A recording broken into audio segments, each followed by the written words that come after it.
opinions expressed in the following program are not necessarily those of Shaw Cable Systems or of the station. Through our access policy, we provide the opportunity for community groups and individuals to express their points of view.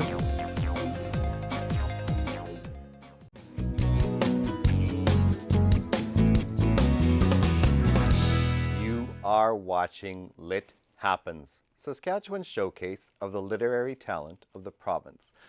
And we have a return guest today. And the last time we had him on the show, his book wasn't out. And that was approximately a year ago. And since then, the book has come out. And we're going to talk about the success of it. But first, I'd like to welcome you to the show, Jeff Smith. Hi. Thanks. I am honored that you're here today because the last time you were on the show was approximately a year ago and Strange Places hadn't come out yet. Mm-hmm. And I remember very vividly, we had to put it on your iPad. Yep, we had the ebook up first. Yes, the cover image, and that's how we displayed the book. But now we've got the book in hand. Yes, we do. I'm quite pleased with it. Yeah. So give us a quick revival, just of the premise of Strange Places. Well, imagine that you'd been raised for most of your life in a cruel orphanage, having to endure all of that, and then discovered in your teen years that you might not be an orphan after all. And so that's the premise that my teen protagonist, Tana, encounters, and it leads her on an adventure that takes her out of the orphanage in search of the mythical missing family. Yeah. And it leads her on an adventure. It's a fantasy novel, so yeah. It leads her on an adventure through an alternate version of Saskatchewan and then into another world where she goes off in search of her family and discovers quite a few unusual people along the way. Yeah, it's a great journey. I've read it, and thank you.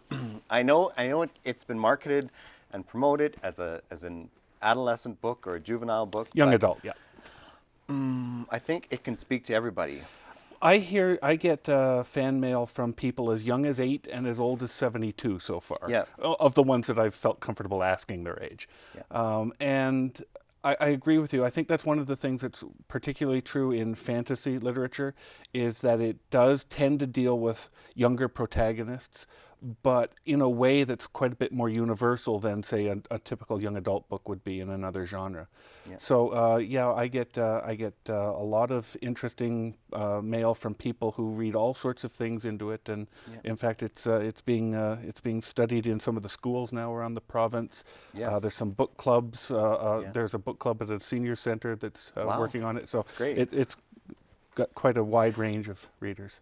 Now, you mentioned schools, and I really wanted to make sure we talked about this.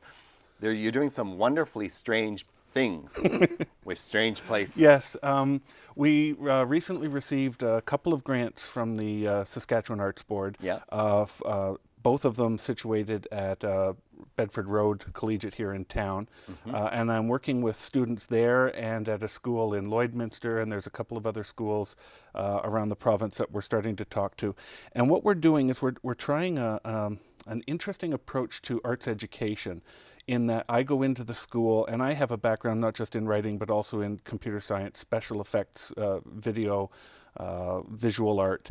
And what we're doing is we're trying to engage kids in a completely different way to study what is story, and whether it's a graphic novel, whether it would be done as a video. Yeah. We had one student who asked if we could do story as tattoo, and we're not really comfortable doing a tattoo as part of the program, but certainly talking about the role that story can play in choosing tattoo or those sorts of things.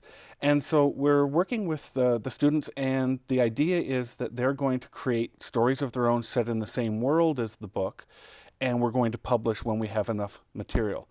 But we're bringing artists in from the community to help mentor them. If a student wants to work on an animation, we'll bring in an animator to help.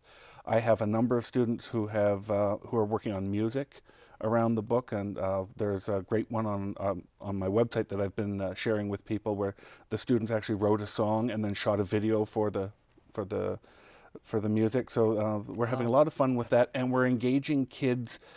I get kids coming up to me who the teachers tell me have never engaged in anything in the school before. Really? And so that's really gratifying, that they're not only reading the book, but that they're also participating in the school. And I think this program is reaching some kids who otherwise wouldn't be engaged. That's Amazing. My hat's off to you. Thanks. I noticed you brought in the study guide for Yeah, Strange Places. the study guide, this is just a mock-up of it. We're still developing it. This is one of the things we're doing in conjunction with the school, is we're looking at what sorts of lesson plans and what sorts of questions do the kids really respond to, and we're pulling them together into a study guide that we'll be making available to the teachers. I get invited to a lot of teachers' conferences and librarian conferences this year. I'm going to be doing quite a few of them over the next couple of months, and I've done a few already. And I'm quite pleased by the response I'm getting also from the educators. They find there's something in here that speaks to a lot of different participants, teachers as well. Wow. So this book, is as great as it is only the tip of the iceberg. It's exploding into all kinds of different facets of your career. Yep. Yeah. It's also the first in a series called Finding Tana.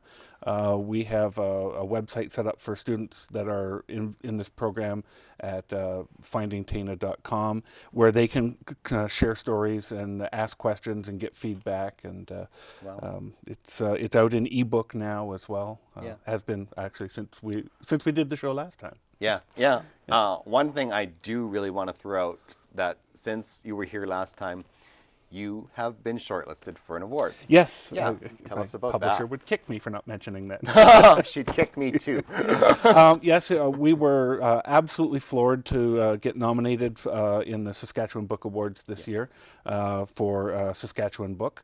And we're waiting to see how that all plays out at the end of April at the gala. Yep. At the gala.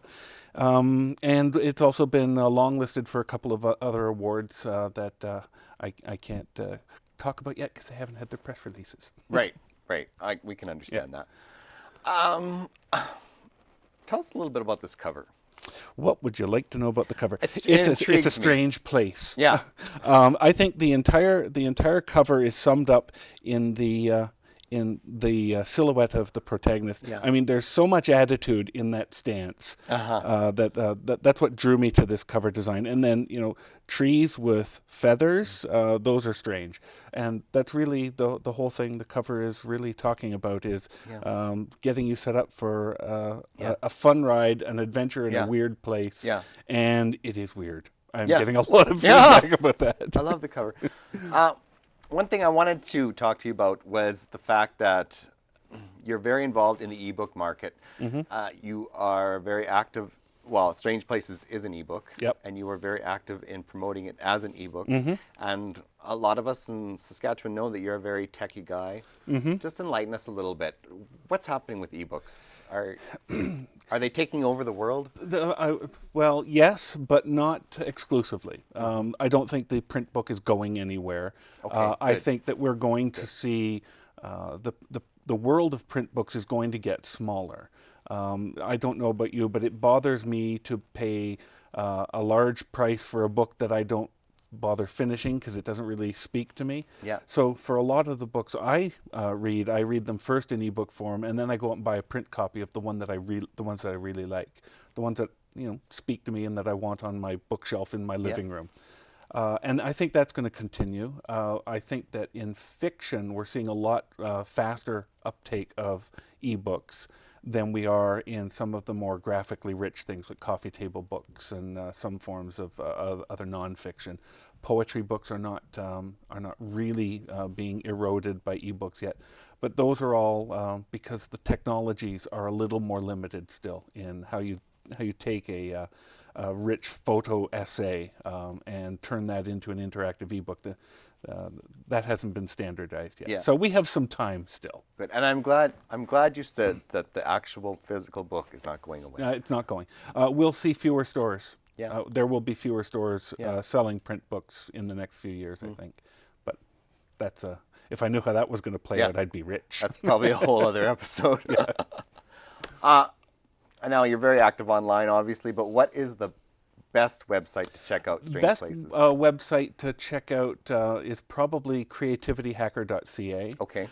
That's where I blog regularly on the sort of intersection between creativity theory, which is my PhD is in creativity theory and computer science, Right. and technical tools and the creative writing world. And we're putting a lot of stuff up on there for kids as well that we're developing out of the school programs. Yeah. So that's sort of my personal central hub.